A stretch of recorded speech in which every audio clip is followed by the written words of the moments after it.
जनवार्तामध्ये आपल्या सगळ्यांचं स्वागत।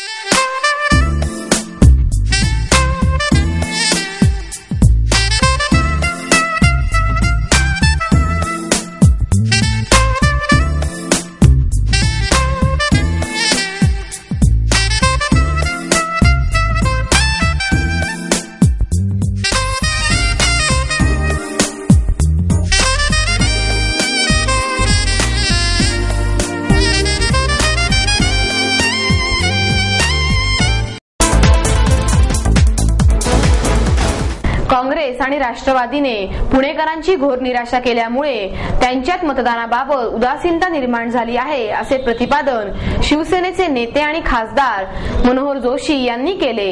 पुणे महानगरपालिका निवडणुकीच्या पार्श्वभूमीवर शिवसेना भाजप रिपाई या महायुतीच्या प्रचार सभेच्या शुभारंभ प्रसंगी आयोजित केलेला शिवसेना उमेदवार व कार्यकर्ता मेळाव्यात ते बोलत होते। यावेळी शिवसेनेच्या जिल्हा संपर्क प्रमुख आमदार डॉक्टर नीलम गोरे, आमदार चंद्रकांत मोकाटे, महिला शहर संघटक राधिका हरिश्चंद्रे, नगरसेवक श्याम देशपांडे, नगरसेवक पृथ्वीराज सुतार यांच्यासह सर्व उमेदवार पदाधिकारी आदी व्यासपीठावर उपस्थित होते। यावेळी बोलताना जोशी म्हणाले, पुणे हे सांस्कृतिक शहर असूनही गणेश उत्सव मंडळाचे पदाधिकारी कार्यकर्त्यांवर मिरवणुकी संदर्भात जाणीवपूर्वक गुन्हे दाखल करण्यात आले। आपल्या देवाचे नाव घेण्यास, उत्सव साजरा करण्यास मनाई केली जाते, ही शोकांतिका आहे। शिवसेनेला जातीयवाद म्हणणारे काँग्रेस राष्ट्रवादीच खरे जातीयवाद आहेत। अशा सांस्कृतिक भक्षांची सत्ता मुळापासून उखडून काढा, असे आवाहनही जोशी यांनी केले। पुढे बोलताना ते म्हणाले, शिवसेना बोलण्यापेक्षा कृतीवर भर देते, त्यामुळे मुंबई महानगरपालिकेवर भगवा फडकत आहे। पुण्याच्या विकासासाठी आणि मतदारांची उदासीनता दूर करण्यासाठी प्रत्येक मतदाराच्या घरी जाऊन आपल्या कुटुंबांशी आपुलकीचे नाते निर्माण करा। आपल्या आवाजात जिद्द आणि आत्मविश्वास जाणवला तर मतदार नक्की विश्वास ठेवतो। त्या भागातील प्रश्न समजून घेऊन ते सोडवण्यासाठी प्रयत्न करा। घरोघरी जाऊन संवाद साधा। महिलांच्या प्रचारात सक्रिय सहभाग गरजेचा आहे। वचननाम्यातील प्रत्येक शब्द पाळण्याची शपथच घ्या। इतर पक्षातील कार्यकर्त्यांच्या हालचालींवर लक्ष ठेवा। शत्रूला कधीही कमजोर समजू नका। पाणी, टँकरमुक्त शहर, स्वच्छतागृहे, वाहतुकीचे प्रश्न सोडवण्यासाठी प्रयत्न करा, अशा सूचनाही त्यांनी दिल्या। काँग्रेस आणि राष्ट्रवादीत पैसे देऊन तिकिटे दिली जातात। अशा भ्रष्टाचारी आणि चमचेगिरी करणाऱ्या उमेदवारांना निवडून दिल्याचे भ्रष्टाचार शिगेला पोहोचला आहे, असेही ते म्हणाले। प्रत्येक मतदाराच्या घरी जाईल, बघा मी तुम्हाला निवडून यायचा मंत्र देतोय, मी इथे काही जाहीर सभेमध्ये वाचन करण्यासाठी उभा नाहीये। तुम्ही जर बरोबर तर तुमचे कार्यकर्ते तुमच्याबरोबर आणि आपापल्या मतदारसंघामध्ये बातमी पसरते की बघायला शिवसेनेच्या उमेदवारात होता पाठिंबा आहे। काही वेळा गर्दी करून अति गर्दी करायची नाही, तर तो आपल्या आजूबाजूच्या जवळच्या कार्यकर्त्यांना घेऊन फिरा। ज्याला निवडून यायची इच्छा आहे त्यांनी पहिलं काम करावं म्हणजे मतदारांच्या घरी जावं। तुम्हाला प्रश्न विचारते, विशेषतः पुण्यातले मतदारांचे लक्षात ठेवा, ते खोटं प्रश्न विचारतील, काही बोचणारे प्रश्न विचारतील, थोडस तुमच्या विरुद्धही बोलतील, पण तुम्ही न घाबरता सगळ्या प्रश्नांची उत्तर द्या। चुकीची दिली तरी हरकत नाही, पण मतदाराच्या प्रश्नाला उत्तर द्यायचं। आणि माझी अशी इच्छा आहे म्हणून सांगतो आपल्या सगळ्यांना, तुम्ही सुद्धा प्रचारासाठी जेव्हा जाल तेव्हा तुम्ही सर्वांनी स्वतः न जाता पुरुषांपेक्षा महिलांना पाठवा। त्याचं कारण त्यांना घरोघरी जायची सवय असते, स्वयंपाकघरापर्यंत जाता येतं, त्यांना स्वयंपाकघरात जाऊन जी पहिली तिथे स्त्री असते मुख्य, तिला काय बोलायचं हे पण माहिती असतं। काय बोलतात म्हणजे, का हो तुमची साडी किती सुंदर आहे, मोठी व्यक्ती विचारते चहा घेणार का, येताना त्या चहाही घेऊन येतात आणि मतदानही आपल्या पर्समध्ये टाकून आणतात। आणि म्हणून घरोघरी जायचा जो कार्यक्रम आहे तो प्रामुख्याने महिलांचा आहे। त्यांनी विचारले तसे प्रश्न महिलांना आपण विचारा, परंतु कोणत्याही महिलेला ही साडी तुम्ही घेतली कुठे हा प्रश्न तुम्ही विचारा, पुरुषांनी विचारू नये। तुम्ही सर्व धावायचं घरोघरी। सबसे बडा खिलाडी सुरेशभाई कलमाडी अशा घोषणा देत खासदार सुरेश कलमाडी यांचे लोहगाव विमानतळावर जंगी स्वागत करण्यात आले। कलमाडींच्या स्वागतासाठी विमानतळावर अभूतपूर्व गर्दी झाली होती। या गर्दीला आवरताना CIFSचे जवान आणि पोलिसांची पुरती तारंबळ उडाली। कलमाडींचे सायंकाळी 6:30च्या सुमारास दिल्लीहून लोहगाव विमानतळावर आगमन झाले। यावेळी त्यांच्या बरोबर पत्नी मीरा कलमाडीही होत्या। कलमाडींच्या स्वागतासाठी सायंकाळी 4 पासूनच विमानतळावर गर्दी जमू लागली होती। त्यातच महापालिका निवडणुकीतील काँग्रेसच्या अनेक उमेदवारांनी मोठ्या प्रमाणात महिला व कार्यकर्त्यांना गोळा करून आणले होते। त्यामुळे या गर्दीत अधिकच भर पडली। कलमाडींचे स्वागत करण्यासाठी हातात फलक घेऊन घोषणा देणारे नागरिक, बँड पथक व रस्त्याच्या दुतर्फा आणि विमानतळासमोरील रस्त्यावरही नागरिकांनी केलेल्या गर्दीमुळे विमानतळावरचे वातावरण पुरते बदलले होते। कलमाडी यांचे आगमन झाल्यानंतर नागरिकांनी सरळ त्यांच्या दिशेने कूच केली। विमानतळाबाहेर येण्यासाठी असलेल्या दरवाजासमोरील बॅरिकेड्स पाडून कार्यकर्ते पुढे गेले। एवढ्या प्रचंड गर्दीतून कलमाडींना बाहेर काढणे शक्य नसल्याने पोलिसांनी त्यांना आतल्या बाजूनेच म्हणजेच पुढील दरवाजाने नेले। मात्र कार्यकर्ते त्या दरवाजाकडेही धावले। आता दरवाजा पुढील बॅरिकेड्स पाडून कार्यकर्ते कलमाडींना भेटण्याचा प्रयत्न करीत होते। आमदार रमेश बागवे याच वेळी आत गेले व त्यांनी कलमाडींचे स्वागत केले। गर्दीचा उत्साह पाहून शेवटी कलमाडी बाहेर आले। कार्यकर्त्यांनी त्यांचे हार व पुष्पगुच्छ देऊन स्वागत केले। त्यानंतर कलमाडींची त्यांच्या गाडीत उभे राहून जवळपास 10 मिनिटे कार्यकर्त्यांकडून होणारे स्वागत स्वीकारले। यानंतर माथेफिरू एसटी चालक संतोष माने याने केलेल्या भीषण अपघातातील जखमींची खासदार सुरेश कलमाडी यांनी ससून रुग्णालयात जाऊन विचारपूस केली। येणार असल्याने ससून रुग्णालय परिसरात सायंकाळपासूनच पोलीस बंदोबस्त ठेवण्यात आला होता। सायंकाळी 6:15च्या सुमारास ते रुग्णालयात आले। त्याचबरोबर आमदार रमेश बागवे, शहर काँग्रेसचे उपाध्यक्ष दीपक मानकर उपस्थित होते। वॉर्ड क्रमांक 3 मध्ये असलेल्या जखमी प्रफुल्ल नायर या 20 वर्षीय मुलाची कलमाडी यांनी विचारपूस केली। 10 मिनिटांनंतर तेथून ते रवाना झाले। कलमाडींशी बोलताना प्रफुल्ल म्हणाला की मला लष्कर आणि वायुसेनेची परीक्षा द्यायची होती। याच महिन्यात ही परीक्षा आहे। मात्र या अपघातामुळे मला ती परीक्षा देता येणार नाही। ती देण्यासाठी काही प्रयत्न करता येतील का? यावर उत्तर देताना कलमाडी म्हणाले की दिल्लीत गेल्यानंतर यासाठी काही करता येते का ते पाहतो। सर्वच पक्षांना बंडखोरीची लागण झाली असताना शिवसेनेमध्ये मात्र बंडखोरीचे प्रमाण अंशतः असल्याचा दावा शिवसेना संपर्क प्रमुख डॉक्टर नीलम गोरे यांनी केला।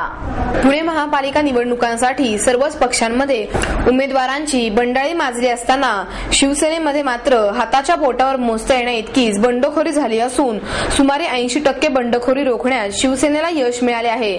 शिवसेना प्रमुखांना आणि शिवसेना कार्याध्यक्ष उद्धव ठाकरे यांना मानणारा एकनिष्ठीय शिवसेना सैनिक आजही पक्षाशी प्रामाणिक आहे।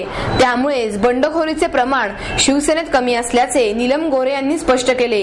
याविषयी अधिक माहिती देताना त्या म्हणाल्या, काल माघार घेण्याची शेवटची तारीख होती आणि आता आमची उमेदवारांची यादी जर का पाहिली पुणे आणि पिंपरी चिंचवड दोन्हीकडची, तर त्याच्यामध्ये नवे आणि जुने यांचा जसा संगम आहे, त्याचबरोबर सुशिक्षित आणि तळागाळात काम करणारे उमेदवार अशा दोघांचाही संगम आहे। 80% आपण नैमित्ताने 95% ठिकाणची आमची जी बंडखोरी आहे ती कमी झालेली आहे। अगदी तुरळक 1-2 ठिकाणी ज्या लोकांना पक्षाचे ज्यांनी फायदे घेतले, 5 वर्ष 10 वर्ष वेगवेगळ्या पदा उपभोगले, त्यांची परिस्थिती पूर्वी काय होती आणि नंतर काय होती सर्व पुणेकर जनतेसमोर आहे। असे काही तुरळक लोक निवडणुका तोंडावर आल्याबरोबर कधी काँग्रेसकडे जायचं असतं म्हणून, तर कधी त्यांना ज्या पद्धतीने पक्षाचे शिवसैनिक काही ठिकाणी नकोसे असतात त्यांना डावलण्यासाठी म्हणून वेगवेगळ्या छोट्या छोट्या गोष्टींना प्रलोभनांना बळी पडले। मला विशेष वाटतं की ज्या लोकांनी काहींनी पक्षाच्या कार्यपद्धतीबद्दल आक्षेप घेतले होते आणि ज्या आशेवर ते दुसऱ्या पक्षात गेले, त्या पक्षांनी सुद्धा त्यांच्या तोंडाला पानं पुसलेली आहेत। आणि अशा वेळेला शिवसेनेमध्ये जो सन्मान आहे, प्रतिष्ठा आहे, आणि माझा तर प्रत्येक कार्यकर्त्यावर 100% विश्वास असतो। याचं कारण असं की शिवसेना प्रमुख बाळासाहेब ठाकरे आणि शिवसेना कार्यकारी प्रमुख उद्धवजी ठाकरे यांच्यावर विश्वास ठेवणारे जे सामान्य शिवसैनिक आहेत, त्यांना एका अर्थाने श्रद्धा, विश्वास आणि त्यांनी केलेले कष्ट याच्याखेरीज काहीच मिळालेलं नसतं। ते मात्र पक्षाचा निर्णय समजून घेऊ शकतात आणि ज्यांचे हितसंबंध आडवे येतात ते मात्र कुठेतरी कोणी राष्ट्रवादीचा पुरस्कृत होतोय, तो कोणी अजून काही मार्गाने आतून गठबंधन करतोय असं चित्र दिसतंय। आणि मला या गोष्टीचं आश्चर्य वाटतं की हे लोक माझ्यावर तिकीट विकण्याचा आरोप करत आहेत।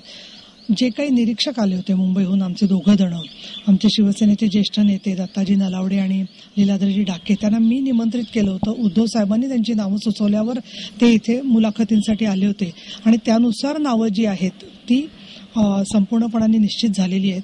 मी जे सामाजिक आणि राजकीय काम केलं त्याचं प्रगती पुस्तक पुणेकरांसमोर आहे. ज्या केसेसमध्ये, ज्या घटनांमध्ये कोट्यवधी रुपये घेऊन सर्व लोक गप्प बसतात, अशा ठिकाणी सुद्धा शब्दांनी सुद्धा, तत्वांनी सुद्धा, कार्याने सुद्धा कुठली तडजोड न करता मी सामान्य जनतेबरोबर लढलेली आहे. आणि याला कारण एकमेव म्हणजे शिवसेना प्रमुख बाळासाहेब ठाकरे यांनी जो माझ्यावर विश्वास टाकला, त्या विश्वासामधूनच हे मी काम आतापर्यंत करू शकले. आणि तो विश्वास समजून घेऊन छोटे मोठे गैरसमज दूर करून सामान्य शिवसैनिक या धनुष्य बाणाच्या पाठीमागे उभे राहतील आणि सामान्य मतदारांची दिशाभूल करण्याचा जो प्रयत्न काँग्रेस आणि राष्ट्रवादी करतायत त्याला कुठेही कोणी बळी पडणार नाही याची मला खात्री वाटते.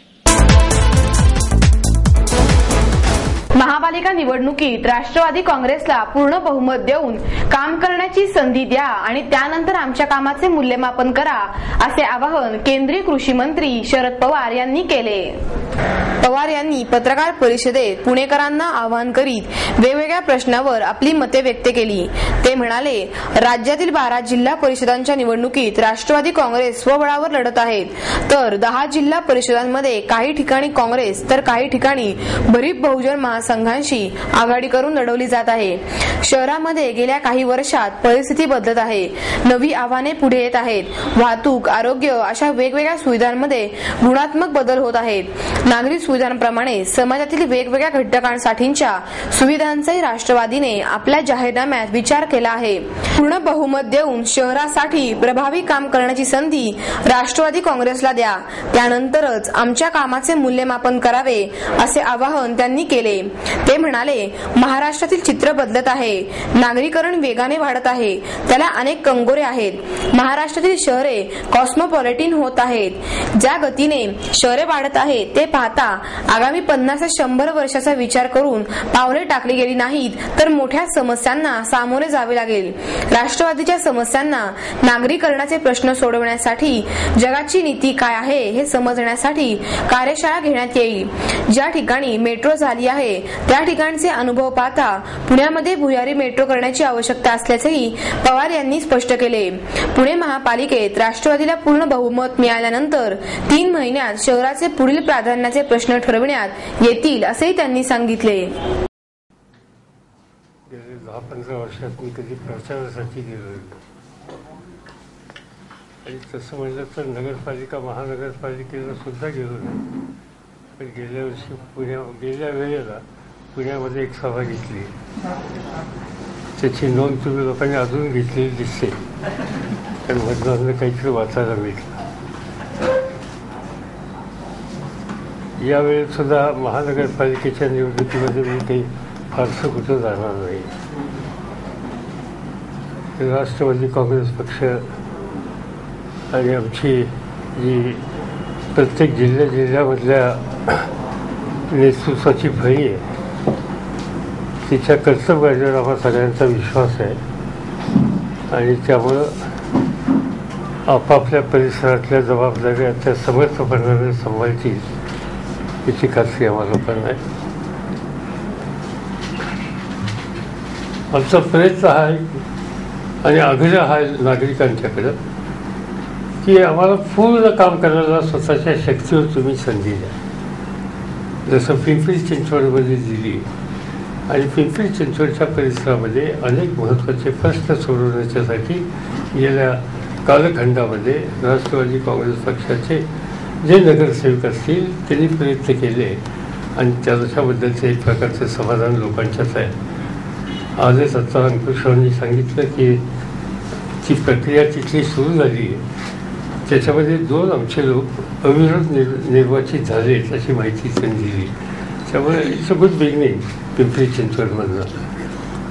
पण ते होऊ शकलं त्याचं मुख्य कारण की स्पष्ट बहुमत या ठिकाणी मिळालं होतं. इथं आम्हाला स्पष्ट बहुमताच्या संबंधीची स्थिती असली तर पुण्यामध्ये अधिक काम करता येईल आणि पुण्यामध्ये हे अधिक काम करण्याची गरज आहे आणि त्या दृष्टीनं याच्यामध्ये प्रामुख्यानं विचार आम्ही करतो आणि लोकांच्या समोर, नागरिकांच्या समोर हा आग्रह करतो की यावेळेला राष्ट्रवादी काँग्रेस पक्षाला स्वतःच्या संख्येवर आणि शक्तीवर पुण्याचा कारभार करण्याच्या संबंधीची सुसंधी नागरिकांनी द्यावी आणि मग आमच्याबद्दलचं काय अनालिसिस असेसमेंट ते करावं असा त्याच्या पाठीमागचा आग्रह आहे. मला असं वाटतं की मी बाकी काल काही गोष्टी सांगितलेल्या आहेत. आमचा प्रयत्न हा राहील आणि राहावा म्हणून मी माझ्या सगळ्या सहकाऱ्यांना आवाहन केलेलं आहे की आपण कार्यक्रमावर भर देऊया. राज्याच्या प्रश्नाच्या सोडवणुकीच्यासाठी काय करायचं आहे त्याच्याबद्दलचा आपण विचार लोकांच्या समोर मांडूया. शक्यतो व्यक्तिगत टिप्पणी त्याच्यापासून बाजूला जाऊया. ही गोष्ट मला स्वीकारावी लागते की अनेक जिल्ह्यामध्ये विशेषतः जिल्हा परिषदेच्या निवडणुकीमध्ये अनेक ठिकाणी जी स्पर्धा आहे ती काँग्रेस आणि NCPमध्येच आहे. त्यामुळे थोडंसं काहीतरी भांडायला लागतं म्हणतात त्याप्रमाणे होईल, पण ते शक्यतो आपल्याकडून चाललं पाहिजे असा आमचा प्रयत्न. माझी खात्री आहे की आता एकदा सांगितल्याच्या नंतर आमच्या पक्षातले सहकारी त्या संबंधीची खबरदारी घेतली. बाकीच्याचा प्रश्नांचा एक म्हणजे ही गोष्ट मान्य केली पाहिजे. काल विषय काही अस्वस्थता होती. असं आहे की चिदंबरम सरकार ज्याची एक स्वच्छ प्रतिभा आहे आणि एक प्रशासनाच्या संबंधीचं कर्तृत्व हे त्यांच्यापुढं आहे. देशाने अनेक वर्ष पाहिलेलं आहे आणि म्हणून अशा व्यक्तींच्यावर अशा प्रकारचं एक बालट येणं किंवा त्याबद्दलचा आग्रह धरणं आणि त्याबद्दलची एक चिंतेची परिस्थिती ही निश्चित आम्हा सगळ्यांच्या मनामध्ये होती. ते ठीक आहे, एखाद दुसऱ्या व्यक्तीच्या पुढचा प्रश्न नाही, एक परसेप्शन गव्हर्नमेंटच्या संबंधीचं वगैरे जे असतं त्या सगळ्याच्याबद्दलची काळजी होती. पण ती आता म्हणजे असं जजमेंट काही बघायला मिळालेलं नाही किंवा तुम्ही कुणी छापलेले नाही, म्हणजे टेलिव्हिजनवर सुद्धा काही आलेलं नाही आहे, त्यामुळे माहिती नाही. पुणे महापालिका निवडणुकीच्या पार्श्वभूमीवर शिवसेनेच्या वतीने भूमिका या माहिती पुस्तकाचे प्रकाशन खासदार मनोहर जोशी यांच्या हस्ते करण्यात आले. शिवसेना जिल्हा संपर्क प्रमुख आमदार डॉक्टर नीलम गोरे, आमदार चंद्रकांत मोकाटे, महादेव बाबर, गटनेते श्याम देशपांडे, शहर उपप्रमुख राजेंद्र शिंदे, महिला आघाडीच्या शहर संघटका राधिका हरिश्चंद्रे यावेळी उपस्थित होत्या. यावेळी बोलताना जोशी म्हणाले, मुंबई पुणे या शहरी भागातून महायुतीची शक्ती कमी झाली. मुख्यमंत्री पृथ्वीराज चव्हाण यांचे अज्ञान असून त्यांच्या बोलण्यात तथ्य नाही. शहराच्या विकासापेक्षा वैयक्तिक टीका करण्यात आघाडीच्या नेत्यांना वेळ जात आहे. काँग्रेस राष्ट्रवादी सरकार जनतेपेक्षा स्वतःचाच विचार जास्त करतात. जनतेच्या मनात त्यांच्याविषयी आस्था उरलेली नाही. या दोन्ही पक्षातील भांडणांचा फायदा महायुतीलाच होणार आहे. मुंबई महापालिकेत दोन्ही काँग्रेसची आघाडी झाल्याने आता एकाच पक्षाचा पराभव करावा लागणार आहे. त्यामुळे या आघाडीचा फायदा महायुतीलाच होईल. उद्योगमंत्री नारायण राणे यांच्यातील भांडणाबद्दल मनोहर जोशी म्हणाले, राज्यातील दोन मंत्री भांडत असताना मुख्यमंत्र्यांनी त्यांची मजा पाहत बसणे चुकीचे आहे. दोन्ही मंत्र्यातील इतकी टोकाची भांडणे आपण प्रथमच पाहत आहे. अशा वेळी मुख्यमंत्र्यांनी सजग राहणे आवश्यक आहे, असाही टोला त्यांनी लगावला.